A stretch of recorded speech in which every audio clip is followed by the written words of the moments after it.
Sans déconnecter, reportage Hélène maintenant, vous vous êtes rendu au salon des services à la personne, c'était en fin de semaine dernière, porte de Versailles à Paris, et vous y avez vu la maison du futur. Bienvenue dans la maison du futur. Bonjour, je suis heureuse de vous rencontrer. Et que serait la maison du futur sans robots? Parmi les nombreuses technologies envisagées pour aider les personnes dépendantes, les humanoïdes sont en première position. Des machines qui pourraient débarquer beaucoup plus vite qu'on ne le pense à notre domicile. Exemple avec Cybdroid, cette société de services du Limousin prévoit de louer à partir de 2015-2016 des robots humanoïdes low cost, des robots qui auront la corpulence et la taille d'un enfant de 10 ans, histoire de ne pas nous faire trop peur, et destinés à l'aide aux personnes âgées ou handicapées. Fabien Rimbaud, le PDG de la société, prévoit de les louer en dessous de 1 000 € par mois. On ne parle pas du tout d'aide du genre faire la vaisselle ou passer l'aspirateur, ça sera pour la 3e génération, c'est trop complexe.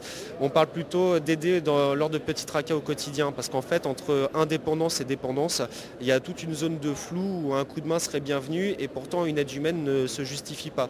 Par exemple, une personne en fauteuil roulant qui fait tomber ses clés pour les lui ramasser, une personne atteinte d'Alzheimer qui ne sait plus où se trouve son téléphone pour répondre.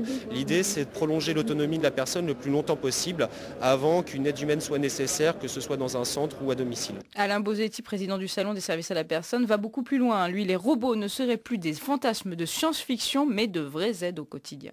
Les robots humanoïdes vont rentrer dans nos domiciles pour nous aider à différents moments de la vie et de la journée. Par exemple, pour monter un escalier, avec soit des exosquelettes qui vont nous envelopper, soit des robots qui vont nous porter.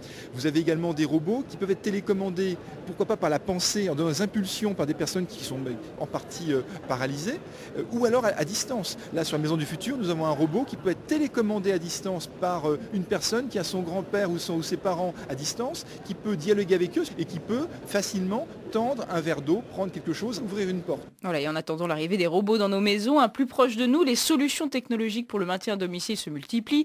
La téléassistance, les ordinateurs simplifiés. Puis il y a cette solution ultra simple développée par une petite start-up du Mans, Ubiquiet, un boîtier design, la taille d'une petite enceinte avec un trou au milieu et qui permet aux personnes âgées de communiquer avec leurs proches, de faire des jeux de mémoire juste en prenant une carte représentant l'activité qu'elles veulent faire et en la passant dans le trou de ce boîtier. Démonstration avec Dominique Yann, directeur de projet au sein d'Ubiquiet. Le but, c'est vraiment de mettre quasiment toutes les possibilités d'un ordinateur à disposition de la personne âgée avec quelque chose qui ne lui fait pas peur. Donc connecté avec nos serveurs et permet ensuite d'aller chercher un certain nombre d'actions, de commandes directement en utilisant soit des cartes, soit des boutons. Donc par exemple, si elle veut écouter une radio, elle prend la carte, tenez, allez-y, prenez-la, vous la posez dedans.